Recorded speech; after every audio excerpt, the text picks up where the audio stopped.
Donnie, this is not just live reps for me to talk about football because we always love football, but I really love the UFL product this year. I think it's actually probably the best year for the UFL from the football perspective. I think we've seen a lot of consistency. We've seen some like people fluctuate and play with their rosters a bit, but we're seeing Perkins like emerge as the number one guy. The offense really seems to have some consistency. Time with the DC defenders has been just dominant. They've been passing the ball all over the yard. We talked about kind of a Chip Kelly offense for them. Like I feel like a lot of the other earlier additions to this were like, oh yeah, we're just going to see a lot of guys. They're going to be experimental. I feel like the UFL is starting to get an identity. And it just doesn't always make sense for us to bring our review show. I just want to mention that off the top, that we still love the product, and hopefully tonight's show and then all the other construction lineup shows are you guys are actually getting something out of them because I'm really enjoying the product. But I do have to mention, Donnie, one disappointing part. If you are watching the games this weekend, this is the first weekend they're putting both Saturday games on at 1 o'clock Eastern Standard Time. It looks like Fox and FSN1, so maybe if you have a 2 TV setup like some people do, you can watch both games, but it looks like it's going to be regional coverage depending on where you live. So that is a bit disappointing just as fans that we can't actually watch both games at one time. But I guess that's the way it goes when you cover niche sports. I do have our lineups up here. I mean, obviously our show lineup did not cash, but we have our I see Donnie had to switch cameras, but I think he's back now. I'll bring him in just a second. But this is the one that carried. This is my personal lineup. It's an addition basically off of our show lineup. I'll show that one as well. Donnie, are we good now? Yeah, we're good. Okay, I don't know how much you could hear me still or not, but I basically introduced the show and then got onto the lineup. And I was just showing them the difference in the lineups, and really there was some differences here, but you just had to be right on some players. Like White, for example, in my personal lineup, really set me apart. And by the way, Donnie, you've been wondering how to say the Michigan Panthers running back. We've been pronouncing it Tua. Apparently, it's Tawa. So I did some. It's not that I can't pronounce the names. It's the two names together. It's too much Owas and Uwas and. Grammatically, I have a rule because I'm very bad with grammar. It's not my strongest suit. I'll be the first one to admit that. So if you are a superstar, I learn your name, no matter how difficult it is. I know how to say Giannis's name now. But if you are a fringe player, I can't always promise it. It's not disrespectful if you ever hear one of us say that, by the way. But I was mentioning, Donnie, again, just how it's unfortunate that they have both 1 o'clock games on the UFL.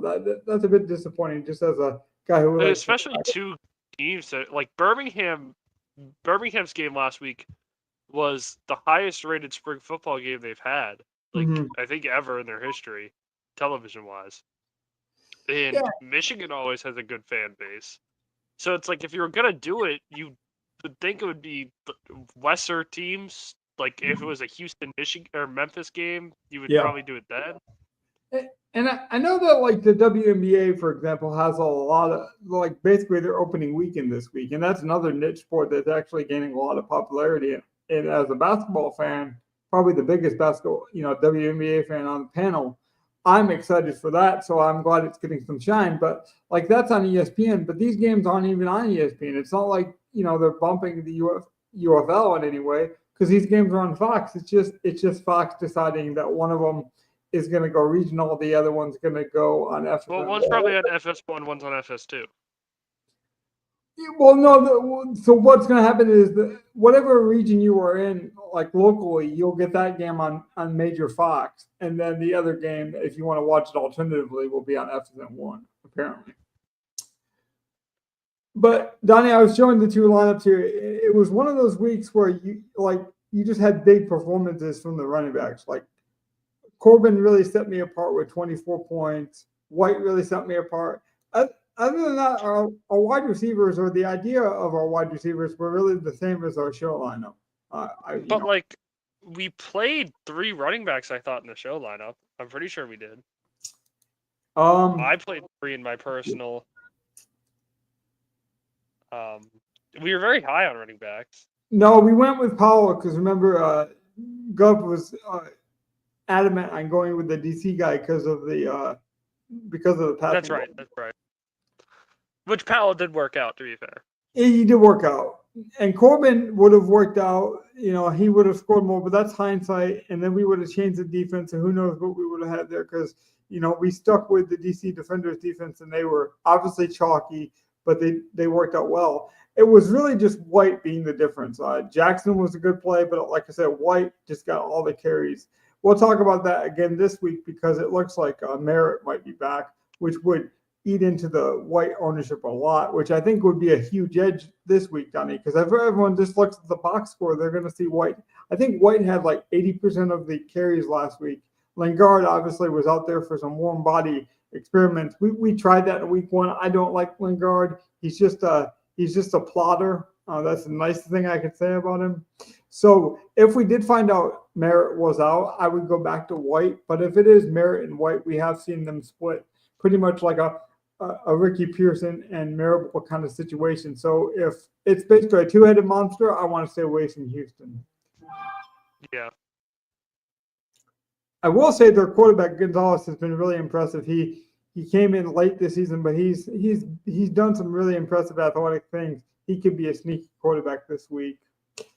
Hall is obviously the number one target there. His price was up there this week, and it will be up there again next week or this week. I think he's the second highest owned wide receiver this week.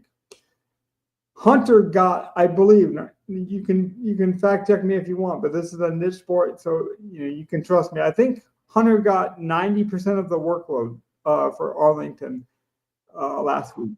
So I know he got a lot of touches at worst.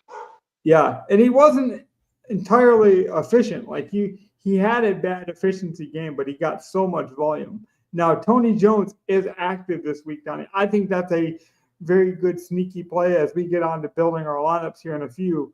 You'll see he is 4K and he has running back experience in the NFL. He has a receiving kind of portfolio as well. So at 4K, it's interesting. I would expect Hunter to be the primary running back still, but it looks like Smith might be inactive this week, and they might move up Tony Jones. So that's exciting. And by the way, we just got a live subscribers. Just subscribe to the channel, so it's a good time to mention if you could like and subscribe. It does mean a lot. So we are one of the few channels still providing good UFL content, Donnie. So it really does mean a lot to get that recognition. Was there anything from last week that you want to mention that could be useful for this week potentially?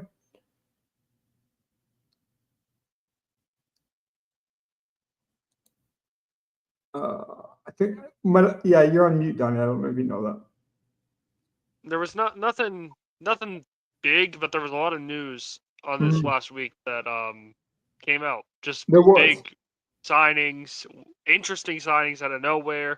That all, I think it's going to be an important thing. Yeah.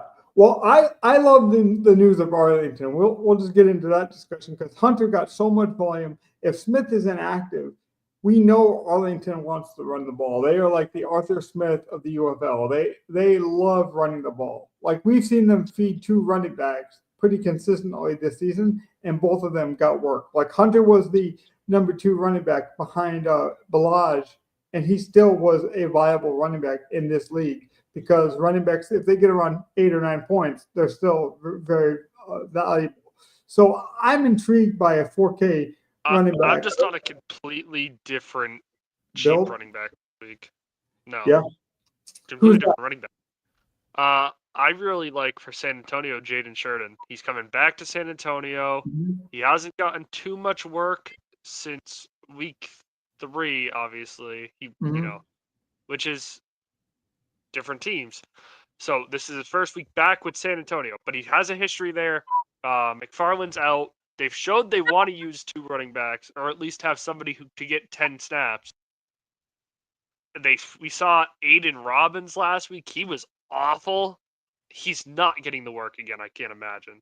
I wouldn't be surprised if he was cut in a week or two, or maybe made inactive this week. I expected he's going to be inactivated if McFarland comes back. Like, if McFarland comes back, Robbins is the odd man out. Mm-hmm. And the reason Sheridan was expendable for Michigan, the Michigan Panthers, by the way, if you hadn't heard this nugget of the information, it's because Colburn came back. So the veteran Colburn, who's just a really good running back, a bit older now, but he has XFL and UFL experience as well. He was super good, but he got injured, and then that's why Sheridan got his chance. So that's why they thought he was expendable. I think San Antonio is just experimenting at this point. They got a young coach. Well, they've played Sheridan before. He used to be a. Yeah, oh, that's right. He used to be there, right? Yeah. They know him very well. You could be right, because I'll be honest. I played Corbin last week and I got a bit lucky. I'm going to pull it up on screen so people know what I'm talking about here, because it looks like McFarland will still be out, but Coleman was averaging a yard per carry, and then he broke a 57-yard long run, basically led to a touchdown on that drive. Without that play, he would have probably been a fail. Like, he was just running into a wall. He didn't look super efficient. And then, like, the San Antonio Brahmas have been the most inept offense that we've seen. They have just not been very productive. Hogan's, gave him some life to them, because Kellen Mond just like terrible this season. I wanted to believe it. You guys can go back and look at in week 2 and week 3. I just felt like the NFL pedigree would show up. It hasn't. Speaking of NFL pedigree that hasn't shown up, Kirkland finally got a normal workload for him, what we thought he might be getting all season. But then, Donnie, I was reading today that he's not even listed as a starter. Jacob Harris was in the doghouse for a while, but apparently he's going to be back this week. And then remember, they traded for Anderson from the Memphis Showboats. He got like one snap, didn't know the playbook, but there's a potential that he could be the number one guy. I just think this team's a mess, man. They got like a lot of guys. They're starting to use Mac all of a sudden now, where before they weren't using tight ends. Like, you can say that's a Wade Phillip thing, and now maybe the new. But it's just like, I don't want to trust. I don't know who to trust on that team, so I just don't want to trust anyone. I could trust a running back, though. Yeah. Sheridan would be the guy I go. They're looking for somebody to have some kind of spark. They're not technically out of it yet. If they win out, they have a shot. You got to still try. I imagine this is like the last hurrah for them. You could be right. What do you think about Kirkland? Because I'm off of it. I'll be honest. I don't think I'm playing any Kirkland, because his price is still priced as a star. And maybe he is a star, but like, I played it so much this last, these early weeks, and he was getting the targets. We saw in week 3 he got 6 targets. He got 6 targets in week 5. It's just like his points have not been consistent at all. And I think there's just better players out there, maybe even on the same team. I'd rather play other players as well. But he was super consistent last week, so it could happen. But even like at that, I don't know if 17 points is enough given his price. Yeah. I just don't. 7,700, 17 points. I would not be mad at that. But so let's say Tony Jones does play and Smith is out, because that's what it's rumored to be now. Would you trust that Hunter will still be like the lead guy? Do you trust that workload? He got 94 last week. I don't think we can expect 94. So let's just say 80 or high 70s. Like, would you just plug and play Hunter because he's still 72? Or no. I think there's better, cheaper running backs to play. Then I'd rather play more expensive guys. I like his price range. I'm just not interested in a running back this week. Yeah, I think you might be actually right on that, because he was 42%, and like he didn't even look that great, but he got the workload, So I think people are going to look at the depth chart and just want to go back to him. I did want to mention for running back from Memphis, the best play I think is Pierce, because they signed Hills with the idea that he would be like, a good veteran. he came in and looked really good, but he got hurt, and maybe that was because he was also hurt in the offseason and just like never was able to get fully healthy. And so I like Pierce there because they don't have much options available. I think he is sneaky good. And we talked about it down here. You can really use 2 running backs in these kind of lineups. Like you just want consistency. Yeah, I did 3 running backs last week. I had my second biggest cash of the season. The week before that, this week I'm probably gonna have 3, or at least my dummy lineup has 3. Yeah. I mean, we can get into building now if we'd like. Yeah, we can do that. I'm pretty confident in the running back bases now that I know who's getting what snap counts. Yeah, and I think we're at the point where you have to pay attention to snap counts. So like in the first couple of weeks, we can say like projections might be volatile. Maybe they're experimenting. I think at this point we know the good players, especially at quarterback. Like I think you shouldn't get too cute here. You should play, some Perkins. You should play Taimu, or you should maybe take a chance on basically a running heavy game with the Battlehawks running quarterback, in Duggan. But I don't want to flirt with any of these other quarterbacks really. Yeah, I'm actually playing Smith. I'm playing Jamar Smith. In my personal. Interesting. Yeah. I mean, that rushing upside's so high, and he's the cheapest guy out of that bunch. I don't think Duggan will have success against Birmingham's defense, so. You know what it is for me? I don't trust Lee Holtz to not put in Cookus because Cookus practiced all week. Like if Smith was the number 1 guy and I could trust he would get all the snaps, I'm with you. Because he's also a veteran, he's pretty smart. Like I just feel like he'll do the right things. I think Cookus is so infuriating to Skip Holt that it's not going to matter. Yeah. I mean, Cookus has not been good. He had 1 decent game, but he's not been good at all. One more note, Donnie, because I think it's important. Memphis is out of the playoffs. I didn't actually know they were out, so it was really irritating to me. San Antonio actually is as well. I just double-checked the standings. Go ahead, Donnie. You were saying? San Antonio is out of the playoffs as well. So we have 2 eliminated teams. Right. And it's kind of our showdown, our showcase game, which, just makes. We talked about scheduling. I know I've been stuck on it, but like to have 1 game, 2 games at 1 o'clock at the same time, and then to give us a Friday showdown or, showdown kind of game, a primetime game, if you will, and then have 2 teams that aren't even featured in the playoffs. They were supposed to be better. San Antonio was supposed to be good. Yeah, but maybe you can flex. I don't know. Maybe they can't flex. It's just disappointing. I want to mention, though, because the news is always kind of delayed when it comes to DraftKings and the UFL. It looks like Williams will be starting, so don't pay attention to this out symbol. Troy Williams will be starting. They could use all 3 quarterbacks according to their coach throughout the next couple weeks. Like there's basically just an open rotation. They're treating it like the preseason now that Donnie mentioned. They're eliminated. So I wouldn't trust any of these quarterbacks. I do think it might be a good opportunity to play a running back or a wide receiver because it'll be extremely hard to pair with a quarterback. So if you do get the wide receiver right, maybe that is the difference maker in your lineup because you're not going to pair it with a quarterback. Other things to note. If Arlington loses this game, they pretty much are eliminated. If St. Louis wins and Arlington loses, Arlington's eliminated. Mm-hmm. I do love that DC Arlington game. Gov mentioned it, last week about how DC is just so much more efficient. I think they're passing at a 65% clip this season, Donnie, and that's like far and away number 1.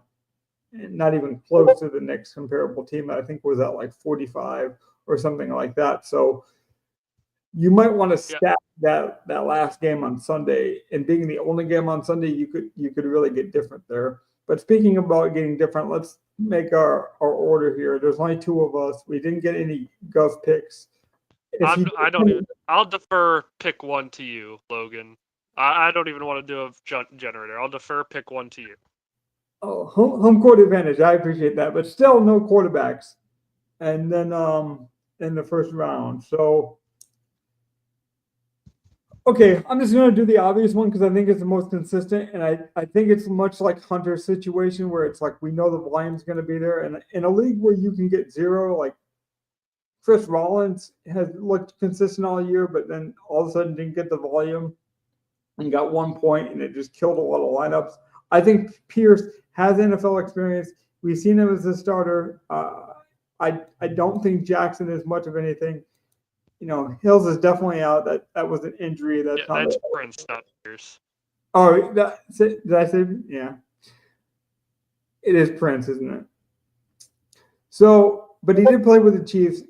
He has the NFL body. I feel like he did get workload, and they have to use him. Like they might use all three quarterbacks, Donnie, but they have to use their running backs this week because they don't got very many.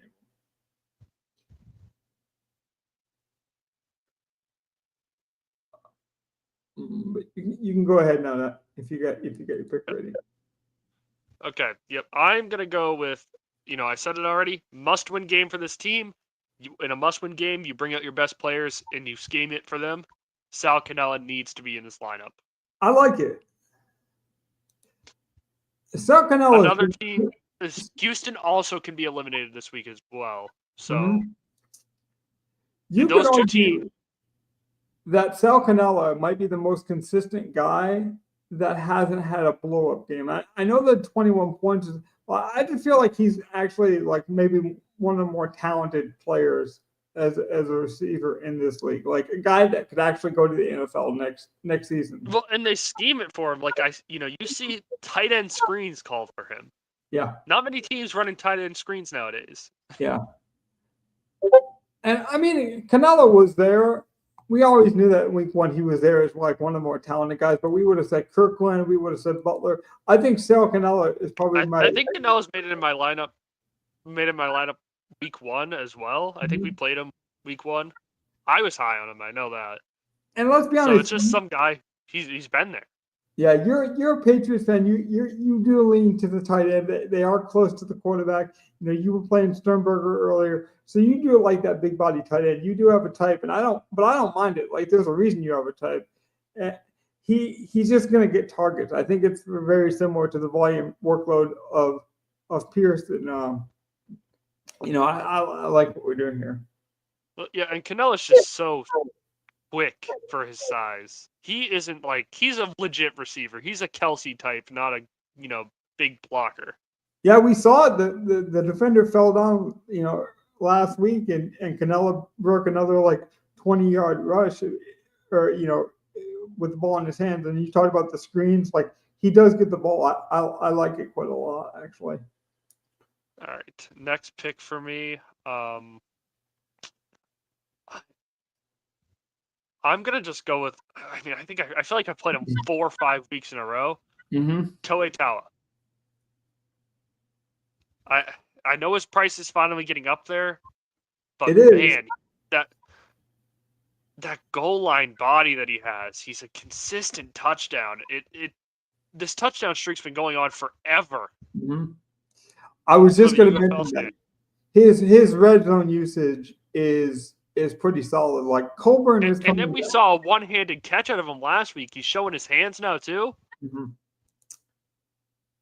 Colburn is coming back, so maybe that does it. But I just think they'll give up on McCurry. I still expect Tower to get plenty of workload. There's no reason not to. In fact, the game was on the line last week, and they, exclusively pretty much used him as the main target. He was the fourth down.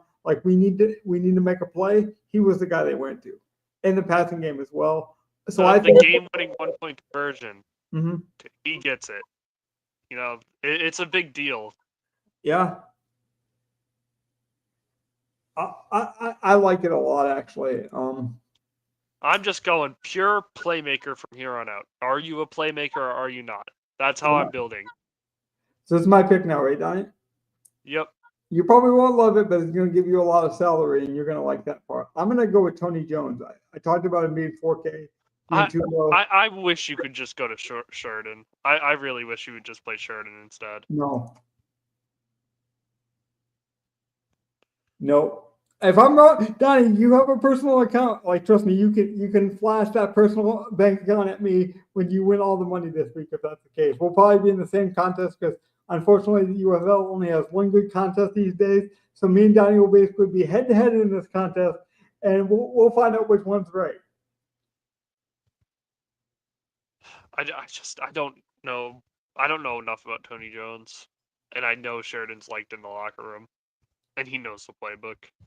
Well, I know that Tony Jones has NFL experience just last year. They signed him for a reason. He's not like a youngster looking for a chance. Like he came in. I feel like he came in with a role. Like they didn't just sign him for nothing. They're a playoff team. They needed a running back. Like this isn't just a throwaway signing, and they activated him this week. I just think the price is too low. Now Sheridan could be a good play. I honestly, Donnie, I would do it. Like player to player, I would do it for you, but I don't like that San Antonio offense at all.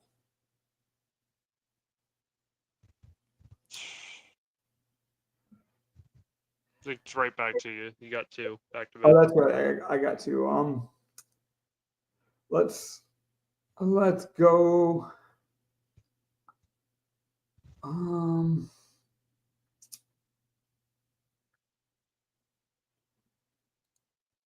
think we can do it. Let's just go with Hall.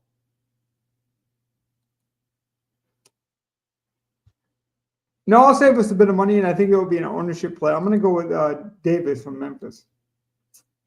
Not many people, like I talked about with the quarterbacks, so I don't know who the quarterback is. Davis had 5 targets, didn't catch a single one. The quarterback missed him on a wide open touchdown, Donnie. He was so wide open, like it was embarrassing how bad the quarterback missed him.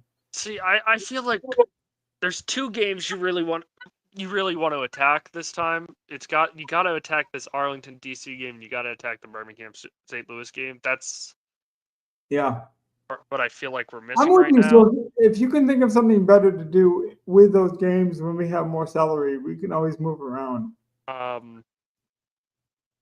See, we have 15 left. Mm-hmm. With 15 left. Because I wouldn't mind moving to Hall, but I want to leave us enough room for quarterback in case we want to pay up for it. Because I just feel like quarterback, you have to. I feel like you just go, at this point, just go Teamu. I'm okay with Teamu. I just want to play only 3 quarterbacks this week. I would only play Duggins, Teamu, or Perkins. That's the only 3. Birmingham's trying. See, I want to be heavy on Birmingham because Birmingham St. Louis because both of them are trying to clinch a playoff spot. Both of them clinch a playoff spot would they win this week. Mm-hmm. So this is an important week for the UFL on what's going to happen standing wise. I think we kind of know our 4 playoff teams anyway, but Birmingham wants that home field. No one wants to go and have to travel. So you want to play Birmingham's defense? Well, I mean, it doesn't matter you can just fill it in. We need to kind of move salary stuff around anyway to see if we can change anything around. Because I don't love going naked Teamu. Yeah, I don't like that either. Would you go back to Rollins? I think I would. I think it was just a game thing because he's been consistent all year. Like it was basically like him and Kirkland just switched bodies for that game for whatever reason. I don't get it because that was the workload that Kirkland been putting up all year. So let me just plug in the cheapest guy just to see how much money we would have. So we'd have 400. I'm gonna see. I don't know how much Rollins is. So I'm gonna look. Rollins up to 9K. So we don't have enough there. So I don't mind going to Powell though. Yep. You could even go down to Sanders as well, but Sanders also didn't get targets last week for some reason. No, he got one 76-yard bomb, and then that was it. Yeah. Time has been running though, so maybe you would be okay. Not really though. I mean, Teamu's not taking off crazy. If you look at the numbers, it feels like he moves around a lot, but he doesn't rush a lot. I think you're right about that because I was looking at the yards per carry on a stat earlier today, and I saw the 8 yards on a rush. I'm like, he's moving good, but you might be right. He's leveraging his legs when he needs to. Mahomes moves around a lot. Yeah, he doesn't run a lot. Yeah. Yeah. So let's see. I would And I probably didn't go. want to. I didn't want to go Birmingham's quarterback. Yeah, if we Not look at Paul intentionally. getting. That's a crazy thing in my mind, in my personal, but Well, he Paul's could coming off go. almost two 20-point games, Donnie, with 6 and 7 targets. He's a lot cheaper. I think this is the play here, and then we see what we can do from there. Keep in mind, this Arlington DC game last time they played each other was a 37-33 great one.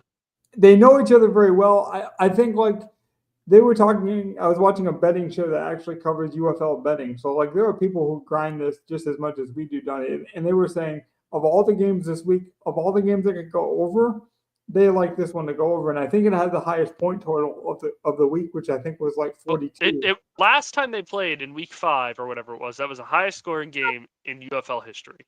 Mm-hmm. That's a big deal. Yeah, Gov's right. He was typing quick because he got excited, but he would consider Paul. I think Paul is the play there. But then he also followed up by basically saying if we go with time, he would definitely pair him with a wide receiver, and we made that switch. Now we got to decide what we want to do with this extra money. Do we want to just pay up for defense? It makes the most sense to me. Yeah, it makes the most sense. I mean, they're playing the worst team that not the worst team in the league, but one of the most inconsistent teams in the history of spring football. They've never been particularly good.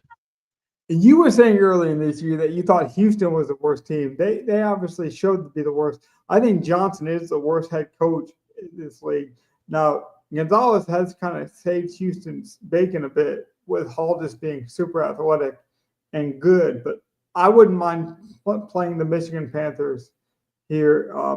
I think they're a really good defense, and I think being the highest priced one and around DC, like if you're around that 4K range, people think DC is already better. They're going to look at the fantasy points per game and say like DC has 8, Michigan has 5, and they're going to pick DC.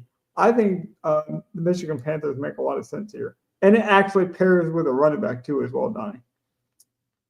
Right. Which I know Gov loves, by the way. He doesn't got to type that one out. I already know Gov loves pairing the defense with a running back.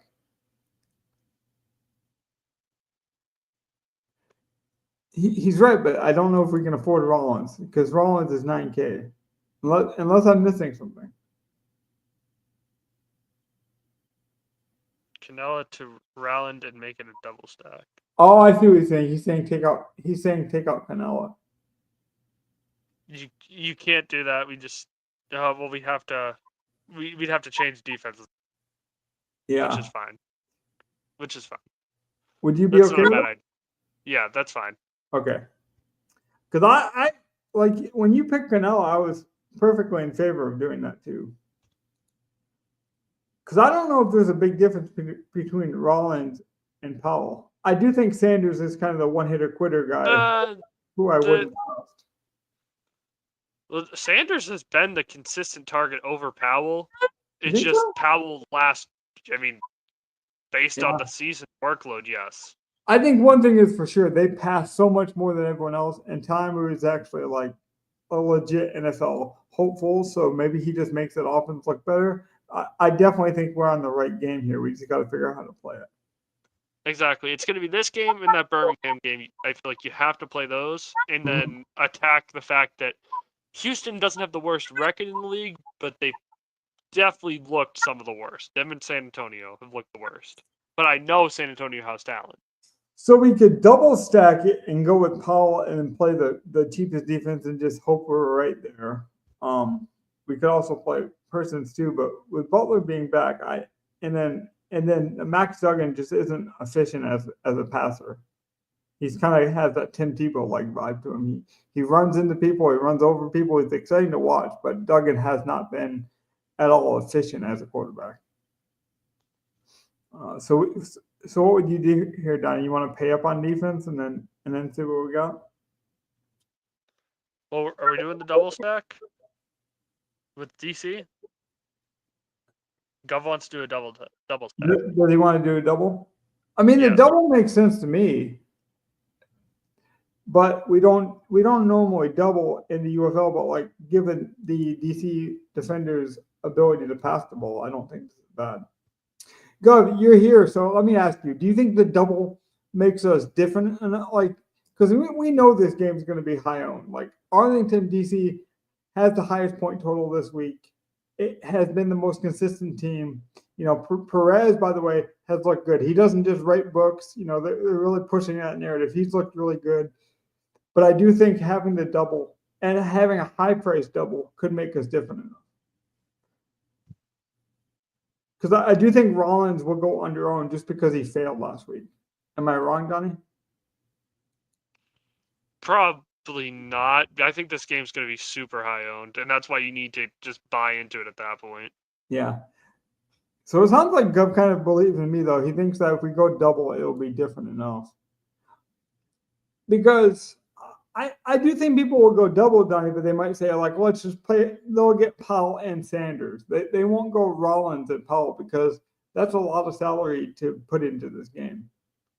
Now, if we're wrong, we're going to lose, but let's be honest, these contests are top heavy anyways. Right. So then what defense do you want?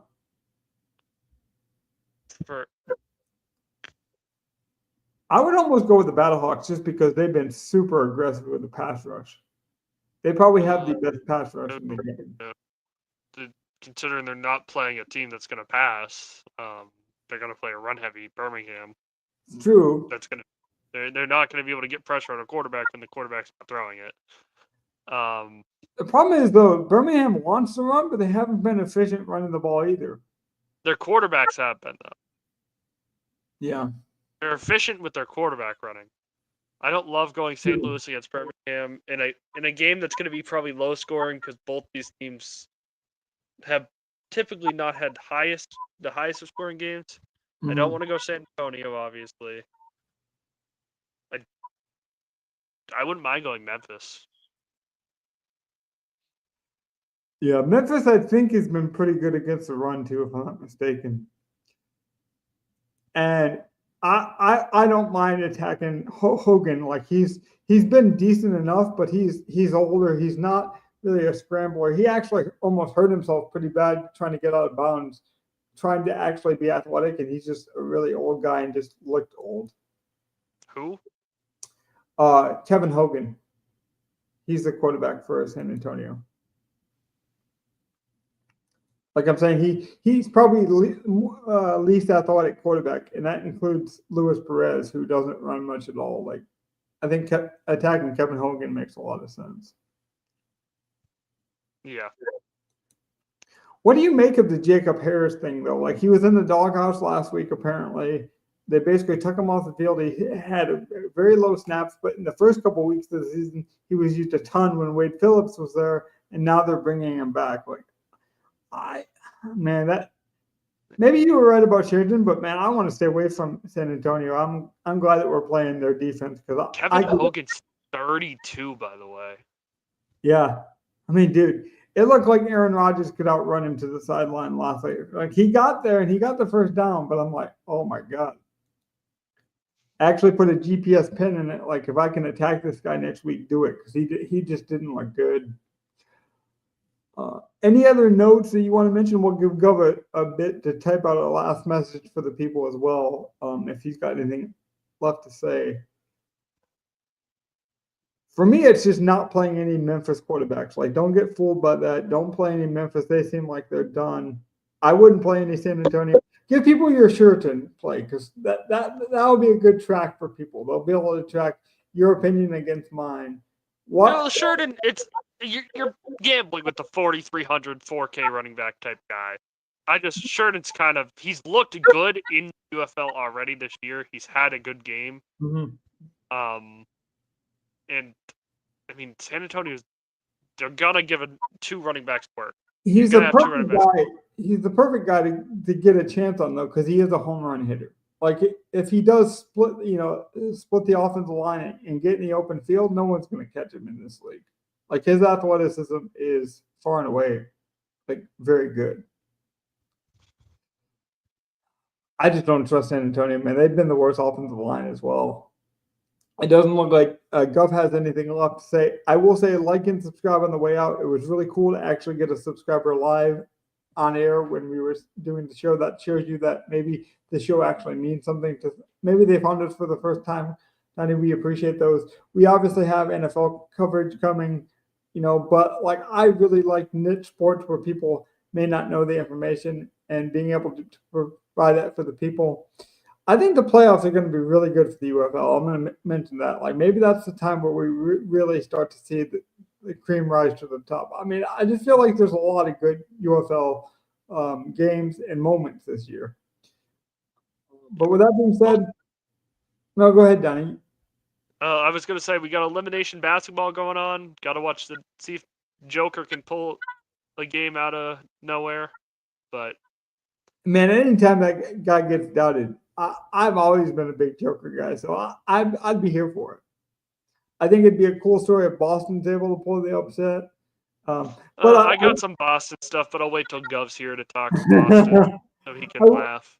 I will say though, it is we're gonna get a marquee Eastern Conference team. I feel like whatever team comes out of Boston, New York, will beat the Indiana Pacers. But maybe I'm just a Pacers hater because Halliburton's been amazing. But I will say I'm not the only Halliburton hater though, Donnie, because Halliburton was rated the worst player by his own peers. Almost overrated by his own peers, and I don't think that will ever happen again. I mean, so maybe I'm just joining the crowd, but I don't think that the Pacers make the playoffs. But with that being said, Hallie keeps the engine going. It is in Indianapolis, so maybe they got some NASCAR love there, Donnie. But we're gonna get out of here with this. Hopefully you enjoy the games. Hopefully you join back with us. Maybe we won you some money. Leave some comments in there for us as well. We'll respond. With that being said, though, good night, guys.